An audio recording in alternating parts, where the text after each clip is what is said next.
Bonjour, dans une vidéo précédente, j'avais laissé un exercice en suspens. Nous allons le regarder en détail maintenant. Un marchand de glace propose 8 parfums différents. Vous voulez un cornet à 3 boules. Combien de choix avez-vous? L'énoncé n'étant pas assez précis, nous allons envisager les différentes possibilités.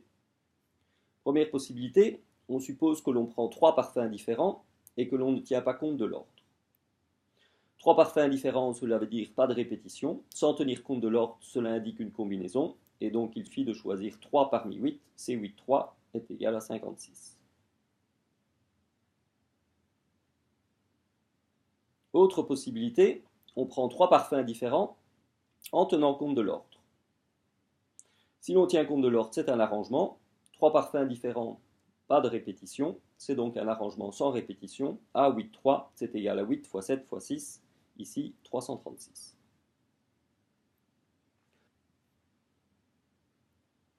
Autre possibilité encore, on peut prendre éventuellement plusieurs fois le même parfum et on tient compte de l'ordre. Si l'on peut prendre plusieurs fois le même parfum, il y a répétition. Tenant compte de l'ordre, c'est un arrangement. C'est donc un arrangement avec répétition. B8, 3, c'est égal à 8 exposant 3.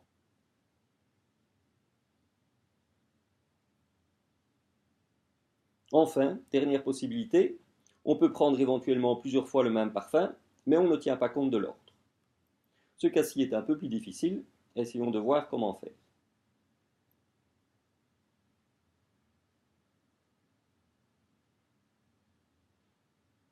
Si l'on peut prendre plusieurs fois le même parfum, soit on prend éventuellement 3 parfums différents, soit on prend 2 boules d'un parfum et une boule d'un autre, soit enfin on prend 3 boules du même parfum. Regardons ces 3 possibilités en détail. Si l'on prend 3 parfums différents, on retrouve un cas précédent, c'est celui de la combinaison. Cela donne donc C8, 3, c'est égal à 56.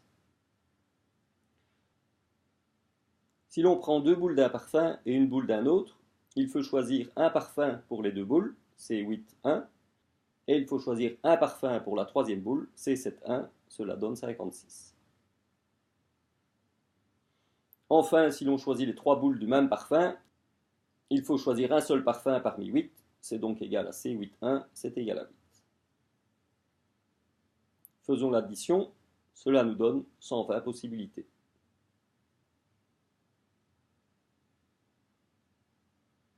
En fait, cette dernière possibilité est une combinaison avec répétition, combinaison puisque l'on ne tient pas compte de l'ordre, avec répétition puisque l'on peut prendre plusieurs fois le même parfum. Cette combinaison avec répétition complète le tableau des arrangements et des combinaisons. Et la formule pour calculer une telle combinaison est la suivante. Ce qui nous donne ici D8, 3, c'est égal à C10, 3, c'est égal à 120.